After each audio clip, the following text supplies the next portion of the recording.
Hello guys! Hello water sign, hello Pisces, Scorpio, and Cancer. Welcome dito sa aking channel, Kapalaran 888. Welcome. Alamin natin kung anong messages, vibration, gabay, energy para sa inyong lahat. At ay general reading, so pwede kang makaresonate. Gamitin mo ang iyong intuition sa panonood.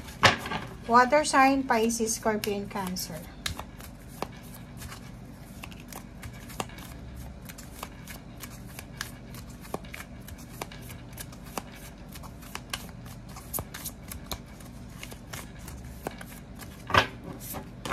Okay, first card, water sign is baby. Wow.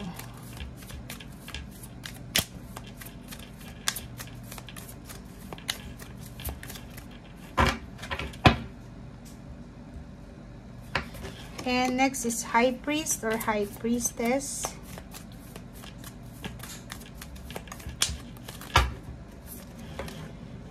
Oh.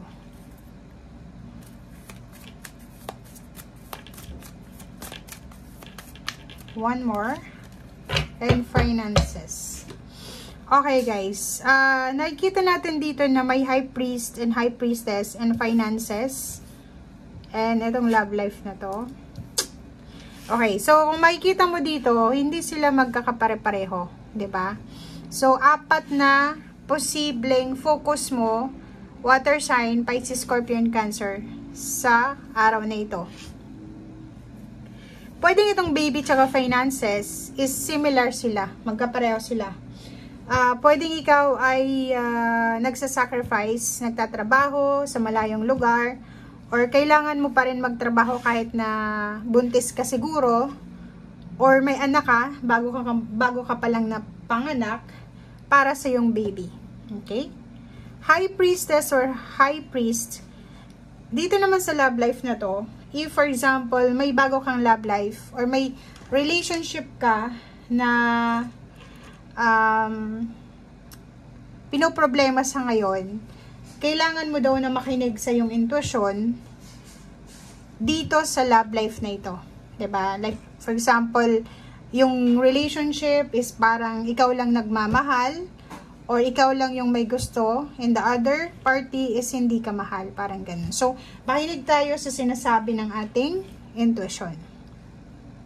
Yung iba din sa inyo, posibleng sa araw na ito, unexpected, malaman nyo na buntis kayo, or pwedeng sa araw na ito is nanganak na kayo. Diba? And posibleng sa araw na ito is isang unexpected na money, finances, ang pwedeng ibigay sa inyo ng universe.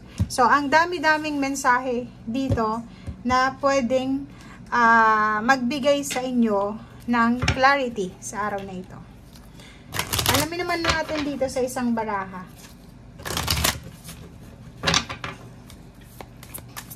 One card lang tayo dito, guys. Okay, it's your energy for 7. So, nakikita ko sa'yo dito na peace and harmony. Diba?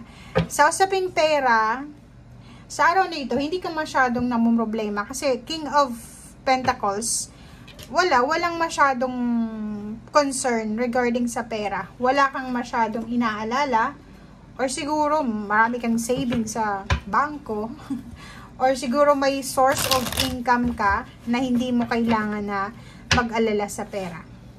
So, meron ditong parang peace and harmony, 'di ba? Go with the flow.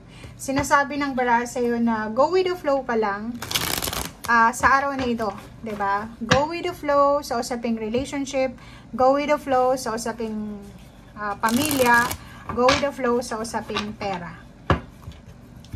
Pero yung relationship dito, if ever bagong relationship, mag-iingat tayo kasi baka hindi naman siya totoo sa iyo, or baka meron kang hindi alam tungkol sa kanya. Okay? So, may reverse tayo ditong Ace of Wands. Ang araw nito is parang nakikita natin na walang motivation yung iba. Pwedeng yung iba tinatamad, inaantok. Pwedeng yung iba wala silang interest na magtrabaho. Parang ganon. Gusto nilang magpahinga. Or pwedeng since Saturday, diba? So, pwedeng ano kayo, naka-rest kayo. or pwedeng nakapagbakasyon, or yung parang gusto nyo is magpahinga lang sa araw na ito. Okay. Dito naman, face your fears, diba? Like, for example, namumroblema ka sa anak mo, namumroblema ka sa pera, namumroblema ka sa relationship, or sa kahit na anong area sa buhay mo, huwag kang masyadong mag-alala. Iwasan mo sa araw na ito yung overthinking, iwasan mo yung takot, kalma. Kailangan mong kumalma, kailangan mong mag-pray. Nandito yung high priest, high priestess, have faith, walang mangyayaring masama. Okay? Okay, and next is 7 of Cups. Sinasabi ng barahan na sa araw na ito is ang dami-dami mong choices. Marami kang pwedeng pagpilian. So, eto ay pwedeng makaresonate dito sa love life. If ever man na may relationship ka, tapos hindi mo alam kung nasa tamang tao ka ba, nasa tamang direksyon, or kung ano pa man, sinasabi ng baraha sa'yo dito na may choice ka. Diba? May choice ka na gawin kung ano yung nararapat para sa'yo. May choice ka na sundin kung ano yung sinasabi ng puso mo. And make sure din na maging matalino tayo, lalo na sa usaping relationship. Kasi kung makikita mo, sinasabi ng baraha dito na kailangan natin na mag-ingat. Okay? Okay, so temperance, pasensya. Kinakailangan din natin ng pasensya sa araw na ito. Double confirmation yung high priestess. Sinasabi ng barahan na sa relationship, may mga hidden, parang ganun, mga hidden agenda itong mga manliligaw mo, kung manliligaw mo pa lang yan. Yun na nga, mag-iingat tayo sa ating relasyon, kasi pwedeng sa padalos-dalos na decision making natin, pwede tayong magkamali. Okay, pwede kang manghinayang. Okay, sa kung ano ba nito na bad decision na pwede mong magawa sa araw na ito. Okay, so kailangan natin pag-isipang mabuti. Okay, so yun, decision making, isang desisyon ang posibleng ginawa mo or gagawin mo sa araw na ito na magdadala to ng pagsisisi or pwedeng financial harvest sa future mo. So, nakadepende daw yun sa'yo. So, kung makikita mo dito, sinasabi ng baraha sa'yo, water sign, Pisces, Scorpion, Cancer, na mag-iingat ka sa araw na ito sa decision making. Huwag tayong padalos-dalos sa pera. Huwag tayong padalos-dalos sa ating emosyon, relationship. Huwag tayong padalos-dalos sa ating pagdidesisyon. And kailangan mo daw na bantayan ang iyong salapi. Kailangan mo daw na ayusin yung strategy mo dito sa perang ito. Kasi mahirap kitain yung pera eh. And para maiwasan mo yung 5 of Cups, yung pagsisisi sa bandang huli, kailangan mo daw maging matalino ngayon pa lang. Kasi isang desisyon lang, isang maling desisyon, isang mabilis na desisyon, pwede kang magkamali. So, pag-isipan natin ng mabuti. Okay? Thank you guys. Bye!